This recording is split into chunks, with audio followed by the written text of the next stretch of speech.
Assalamualaikum dan selamat sejahtera murid-murid. Apa khabar murid-murid hari ini? Cikgu harap semuanya dalam keadaan sihat.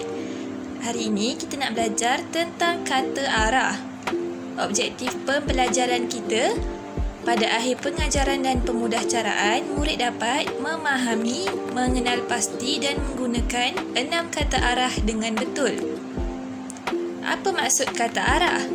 Kata arah ialah perkataan yang digunakan untuk menyatakan kedudukan, hala atau jurusan. Kata arah biasanya didahului dengan kata sendi nama. Okey, mari kita tengok contoh kata arah. Kalau kita tengok gambar yang dipaparkan sekarang, ada 6 kata arah. Okey, kita tengok kucing tu. Yang pertama, kucing tu di dalam kotak. Yang kedua, kucing tu di bawah kotak. Yang ketiga, kucing tu di atas kotak. Yang keempat, kucing tu berada di tepi kotak. Yang kelima, kucing itu berada di antara 2 kotak. Dan yang keenam, kucing itu berada di belakang kotak. Jadi semua ni dalam, bawah, atas, tepi, antara dan belakang merupakan kata arah. Kita tengok lagi gambar seterusnya. Gambar bola tenis dan juga kotak. Kalau gambar ini dia menunjukkan ada 8 kata arah, iaitu dalam, atas, hadapan, belakang, tepi, bawah, tengah, sebelah.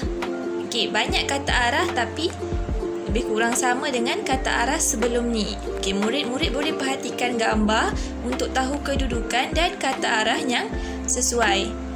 Gambar seterusnya pun sama menunjukkan contoh kata arah. Contohnya yang gambar pertama, kucing itu berada di dalam selimut. Yang kedua, kucing itu berada di tepi atau sebelah katil.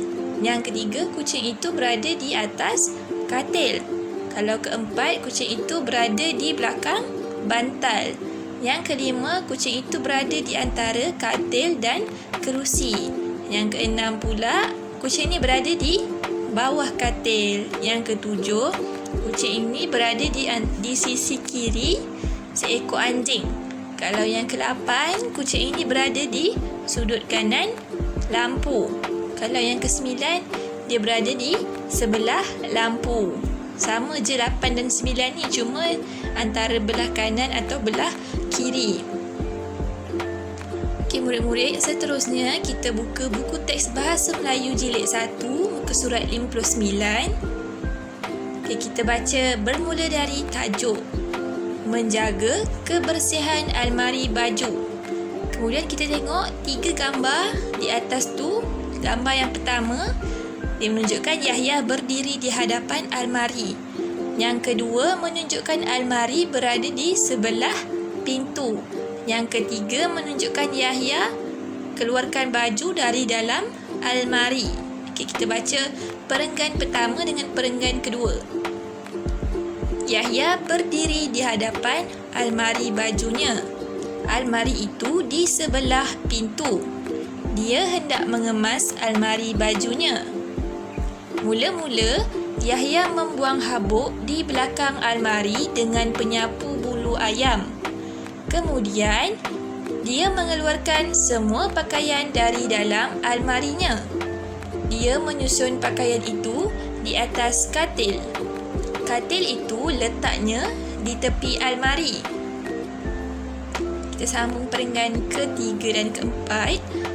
Apabila almari itu telah kosong, Yahya akan mengelap setiap tingkat di dalam almari.